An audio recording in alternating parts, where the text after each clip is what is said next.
यांनी 2024 मध्ये पुण्यातील कोरेगाव पार्क परिसरामध्ये 8 रो हाऊसेस आणि 49 गुंठे जागेसह खरेदी केले। कागदोपत्री याची किंमत 19,56,00,000 रुपये दाखवण्यात आली होती। मात्र कोरेगाव पार्क हा परिसर पुण्यातील सर्वात महागड्या भागांपैकी एक आहे। लेन नंबर 3 मध्ये अनेक बड्या उद्योगपतींच्या बंगल्यांची मालमत्ता आहे आणि या पार्श्वभूमीवरती या खरेदीची खरी किंमत ही 100 कोटींपेक्षा अधिक असल्याचं बोललं जात आहे। अशोक खरातच्या सीएकडे इतके पैसे कुठून आले? खरात सीए मार्फत काळा पैसा पांढरा करत होता का? अशोक खरातचा या व्यवहाराशी संबंध आहे का? आणि एसआयटी कडून चौकशी होणार का? असे अनेक प्रश्न या निमित्ताने उपस्थित होत आहेत। दरम्यान याच संदर्भामध्ये आम्ही सीएशी संपर्क साधण्याचा प्रयत्न केला, पण संपर्क काही झालेला नाहीये। दरम्यान पुण्यातल्या ज्या कोरेगाव पार्क परिसरामध्ये अशोक खरातच्या सीएची संपत्ती आहे, तिथूनच आढावा घेतलाय आमचे प्रतिनिधी मंदार गोंजारी यांनी। पाहूयात। अशोक खरातशी संबंधित व्यक्ती आणि या व्यक्तींचे आर्थिक व्यवहार हळूहळू चौकशीच्या रडारवरती येत आहेत, ज्यामध्ये अशोक खरातचे सीए म्हणून काम करणाऱ्या प्रकाश पोफळेंचा समावेश आहे। प्रकाश पोफळेंनी 2024 मध्ये पुण्यातील या कोरेगाव पार्कमध्ये एक मालमत्ता खरेदी केली आहे।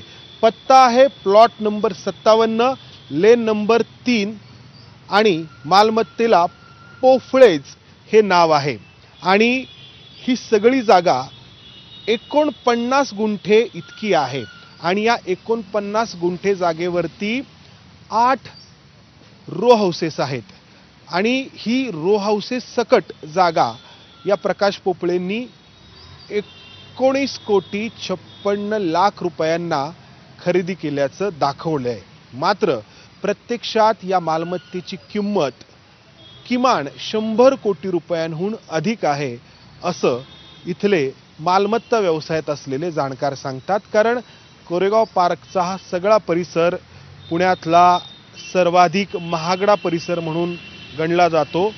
आत्ता मी जिथे उभा आहे तो पुणावाला सर्कल आहे, म्हणजे इथून पुढे पुणावालांचा बंगला, धारीवाल्यांचा बंगला आणि इतर मोठे उद्योजक ज्याच्यामध्ये बजाज यांचा देखील बंगला येतो, अशा मोठ्या उद्योजकांचे बंगले आहेत आणि ही लेन जिथे सुरू होते या अशा प्रतिष्ठित व्यक्तींच्या लेनच्या सुरुवातीलाच असलेली ही मालमत्ता प्रकाश पोफळे यांनी 2024 मध्ये खरेदी केली आहे।